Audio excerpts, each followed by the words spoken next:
Normal. सो कैसे आप सब? और अभी 3 से 4 दिन पहले दिवाली थी। सो आप सबकी दिवाली कैसी रही इसको कमेंट्स में ज़रूर बताइएगा। आपने दिवाली पे क्या सेलिब्रेट करा, कैसे फेस्टिवल को सेलिब्रेट करा, इसको कमेंट्स में बताना ज़रूर, ठीक है। सो हम अपना चैप्टर कंटिन्यू करते हैं। हम कर रहे हैं क्लास 11th अकाउंटेंसी का जर्नल एंट्री चैप्टर, जिसको हम आगे आज की वीडियो में आगे कंटिन्यू करेंगे, ठीक है। सो अब से पुरानी वाली वीडियोस में हमने देखा था परचेज रिटर्न वगैरह हमने समझा था, एंड जो रिसेंट 2 वीडियोस थी हमारी पहले की, उसमें हमने ये वाले क्वेश्चंस करे थे जिसमें हमारा trade discount and cash discount आ रहा था। देन हमने ये देखा था कि जब पार्ट पेमेंट वाला क्वेश्चन था उसको कैसे हमें सॉल्व करना है, कॉन्सेप्ट समझा था, इसकी हमने पूरी वर्किंग समझी थी, ठीक है। सो आज की इस क्लास में हम देखने वाले हैं कॉन्सेप्चुअल क्वेश्चन। यहाँ पे मैंने क्वेश्चन लिया है, हम उसको सॉल्व करेंगे, इसके थ्रू हमें कॉन्सेप्ट समझ जाएंगे, ठीक है। जो कॉन्सेप्ट हमारा बहुत ज़्यादा इंपॉर्टेंट है। सो स्टार्ट करते हैं अपनी आज की क्लास। इस क्लास में हम इस क्वेश्चन को समझेंगे।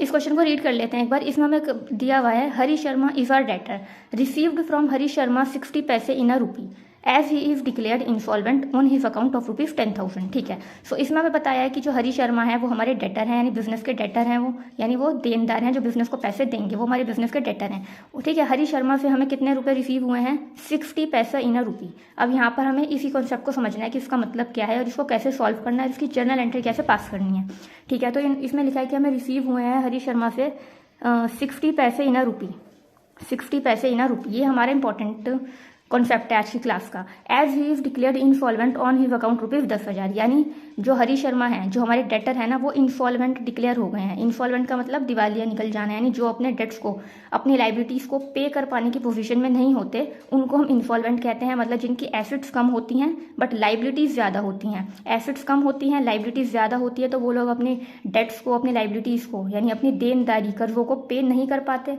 उन्हीं को हम इंसॉल्वेंट कहते हैं। तो जो हरी शर्मा हमारे डेटर है ना, वो इंसॉल्वेंट डिक्लेयर हो गए हैं।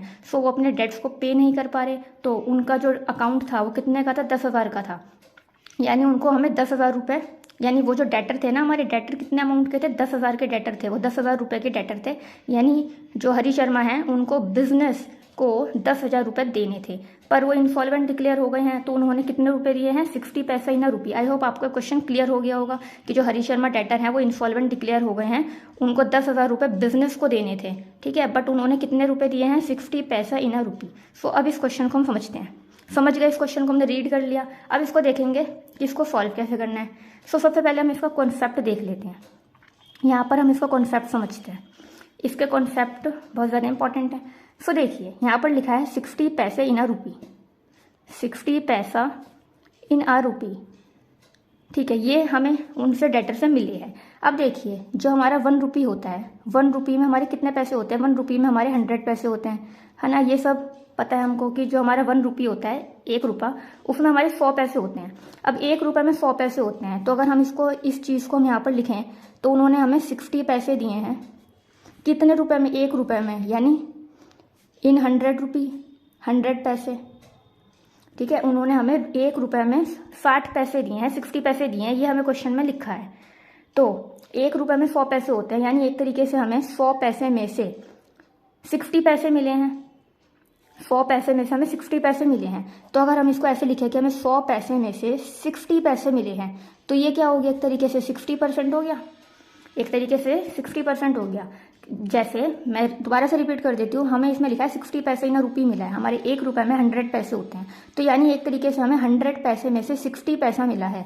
100 पैसे में से हमें 60 पैसे मिला है। सो अगर हम इसको इस तरीके से लिखेंगे, 100 में से हमें 60 पैसे मिले हैं, तो हमारा 60% हो गया, क्योंकि इसको हम इससे जब परसेंटेज में लिखेंगे, इंटू अगर हम इसे परसेंटेज करें तो एक तरीके से हमारा 60% हो गया ये।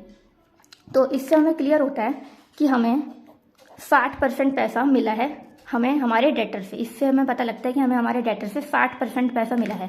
तो 60% पैसा मिला है। 60% किस चीज़ का? 10,000 का, क्योंकि उनका जो अकाउंट है वो कितने रुपये का था? 10,000 का था। तो हमें 10,000 में से सिर्फ 60% ही उन्होंने पे करा है।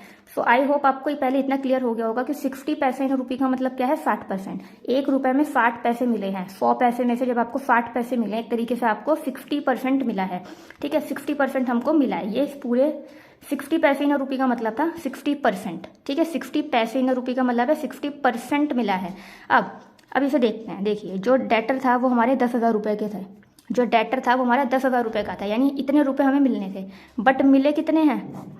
60%, एंड 40% हमको नहीं मिला। तो इसको हम दो ऐसे पार्ट्स में डिवाइड कर लेंगे, 60 पैसे एंड 40 पैसे, 40% एंड 60%। ठीक है, 60% हमको रिसीव्ड हुआ है। ठीक है, हम यहाँ लिख देंगे 60% हमको यहाँ पे रिसीव हुआ है एंड 40% हमको रिसीव नहीं हुआ। ठीक है, अब इसका अमाउंट कैलकुलेट कर लेते हैं। 10,000 का 60% कितना होता है, 6,000 रुपये, यानी ₹6,000। ठीक है, एंड 10,000 का 40% आप कैलकुलेट कर लेंगे तो ₹4,000 आएगा। तो ये हमको मिला है, इतने रुपए हमको मिले हैं और ये हमको नहीं मिला। तो जो हमको नहीं मिला तो वो हमारा बैड डेट्स हो गया, वो हमारा बैड डेट्स हो गया एक तरीके से। तो इससे हमें ये क्लियर हुआ कि 10,000 रुपये हमें मिलने थे हमारे डेटर से। हमारे जो डेटर था हरी शर्मा, वो कितने रुपए का डेटर था, 10,000 रुपये का, यानी हमें उससे 10,000 रुपये मिलने थे। बट इसमें लिखा है कि वो इंसॉल्वेंट हो गए, तो हमें कितने रुपए मिले हैं उनसे, 60 पैसा इन रुपये मिला है। तो 60 पैसे इन रुपये का मतलब हमने यहाँ समझ लिया कि 60% मिला है, तो हमें 60% पैसा मिला है, रिसीव हुआ है। तो 10,000 का 60% हम निकालेंगे, 6,000 रुपये जो हमको मिले हैं हमें हमारे डेटर से। बाकी जो 40% है वो मिला नहीं है, तो 10,000 का हम 40% कैलकुलेट करेंगे, हमारा 4,000 आएगा। ये हमको नहीं मिला। जब जो अमाउंट हमें हमारे डेटर से नहीं मिलता, यानी वो एक तरीके से बैड डेट्स हो गया। डेटर से जो अमाउंट हमें नहीं मिला वो बैड डेट्स हो गया, यानी एक तरीके से पैसा डूब गया क्योंकि ये नहीं मिला, तो बैड डेट्स है। ये पूरी इसकी वर्किंग थी। अब इसके जर्नल एंट्री हम पास करते हैं। इतने पैसे हमको मिल गए हैं, इतने पैसे हमको मिल गए हैं, तो जो पैसा हमको मिल गया हम उसकी एंट्री कर देंगे। तो जो कैश अकाउंट है इसकी एंट्री होगी, हमारा कैश अकाउंट हमारा डेबिट हो जाएगा। जो पैसा हमको नहीं मिला वो हमारा बैड डेट्स हो गया, जो पैसा हमको नहीं मिला वो हमारा बैड डेट्स हो गया। तो हमारा जो बैड डेट्स का अकाउंट है वो भी डेबिट हो जाएगा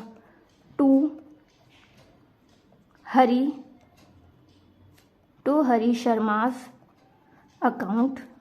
ये हमारी एंट्री होगी, ये हमारी एंट्री होगी। क्यों? क्योंकि देखिए जो पैसा हमको मिल गया, जो पैसा बिजनेस को मिल गया है, कौन सा पैसा बिजनेस को मिला है, 6,000 रुपये मिला है, तो वो उसकी एंट्री हो जाएगी। कैश अकाउंट हमारा डेबिट हो जाएगा 6,000 रुपये से, क्योंकि हमें पैसा मिल गया। क्योंकि जब पैसा मिल गया यानी कैश हमारी एसेट होती है जो कि इंक्रीज हो रही है, तो कैश अकाउंट हमारा डेबिट हो जाएगा 6,000 रुपये से। बाकी 40% जो है हमारे डेटर ने नहीं दिया है, तो जो अमाउंट नहीं पे करा है, डेटर से जो अमाउंट रिसीव नहीं हुआ हमको, वो बैड डेट्स हो गया। बैड डेट्स जो है बिजनेस के लिए नुकसान होता है, बैड डेट्स बिजनेस के लिए नुकसान होता है, लॉस होता है। तो बैड डेट्स क्या होता है, बिजनेस के लिए लॉस होता है। तो लॉस का नेचर क्या होता है, डेबिट। तो बैड डेट्स हमारा डेबिट हो जाएगा क्योंकि ये बढ़ रहा है, बैड डेट्स यानी नुकसान हो रहा है, तो इसका नेचर हो गया डेबिट। कितने रुपए से नुकसान हो रहा है, 4,000 रुपये से, क्योंकि इतना पैसा हमें हमारे डेटर से नहीं मिल रहा है, तो ये बिजनेस का 4,000 रुपये डूब गए। बाकी हरी शर्मा जो डेटर था वो कितने रुपए का डेटर था, 10,000 रुपये का। हरी शर्मा डेटर कितने अमाउंट का था, टोटल 10,000 रुपीज़ का। तो वो इंसॉल्वेंट हो गया, तो 6,000 रुपये तो उसने दे दिए, 4,000 रुपये उसने नहीं दिए, वो बिजनेस के डूब गए। तो टोटल जो हरी शर्मा है उसका 10,000 रुपये से वो कम हो गया है। ठीक है, क्योंकि वो इंसॉल्वेंट हो गया। हरी शर्मा जो है डेटर जो है वो इंसॉल्वेंट हो गया है, तो इसलिए उसने पूरा पे नहीं करा है अमाउंट। तो जो अमाउंट उसने पे करा 6,000 रुपये, वो हमने कैश अकाउंट डेबिट कर दिया। जो अमाउंट उसने पे नहीं करा वो बिजनेस के लिए क्या है, बैड डेट्स यानी नुकसान है, वो डेबिट हो गया 4,000 रुपये से। अब बिजनेस की बुक्स में जो हरी शर्मा है डेटर है वो कम हो गया है। जो बिजनेस की बुक्स में पहले डेटर था हरी शर्मा 10,000 रुपये से, अब हम उसको कम कर देंगे। तो जब डेटर जो है बढ़ता है तो वो डेबिट होता है, लेकिन जब डेटर हमारी एसेट है वो कम होएगी तो हम उसको क्रेडिट कर देंगे। डेटर हमारी एसेट है, जब वो कम होती है तो हम उसको क्रेडिट कर देंगे। तो हरी शर्मा को हमने क्रेडिट कर दिया, डेटर को हमने अपने बुक्स में से कम कर दिया। कितने अमाउंट से, 10,000 रुपये से। बट उसने 10,000 रुपये पे नहीं करे हैं। 10,000 का डेटर था, 10,000 में से उसने 6,000 रुपये दिए हैं बिजनेस को, 4,000 रुपये उसने बिजनेस को नहीं दिए हैं। वो बिजनेस के लिए बैड डेट्स हो गए हैं क्योंकि वो इंसॉल्वेंट हो गया। पर हरी शर्मा हमारी बुक्स में से, बिजनेस की बुक्स में से कम हो जाएगा टोटल 10,000 रुपये से, जितने का उसका अकाउंट था बिजनेस की बुक्स में। ठीक है, सो आई होप आपको ये क्वेश्चन क्लियर हो गया होगा।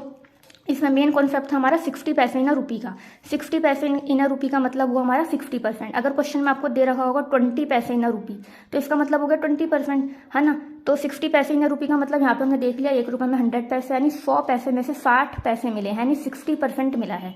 तो 10,000 रुपये मिलने थे हमारे डेटर से, 10,000 में से 60% जो हमें रिसीव हो गया है, यानी 6,000 रुपये। बाकी का 40% रिसीव नहीं हुआ है। तो 6,000 रुपये रिसीव हो गए हैं, तो बिजनेस को पैसा मिल गया, तो कैश अकाउंट डेबिट हो जाएगा 6,000 रुपये से। जो पैसा नहीं मिला है 40% यानी 4,000 रुपये, वो बिजनेस के लिए बैड डेट्स हो गया, क्योंकि डेटर से जो पैसा नहीं मिलता वो बिजनेस के लिए बैड डेट्स हो जाता है। तो बैड डेट्स जो है बिजनेस के लिए लॉस है, उसको हमने डेबिट कर दिया 4,000 रुपये से। और जो बिजनेस के जो डेटर था हरी शर्मा 10,000 रुपये से, उसको हम कम कर देंगे। तो डेटर जो है टू हरी शर्मा जो डेटर है वो कम हो जाएगा, क्रेडिट हो जाएगा 10,000 रुपीज़ से। आई होप आपको एक पूरा क्वेश्चन क्लियर हो गया होगा, इसका मतलब क्या है, इसकी पूरी वर्किंग कैसे करी हमने और एंट्री।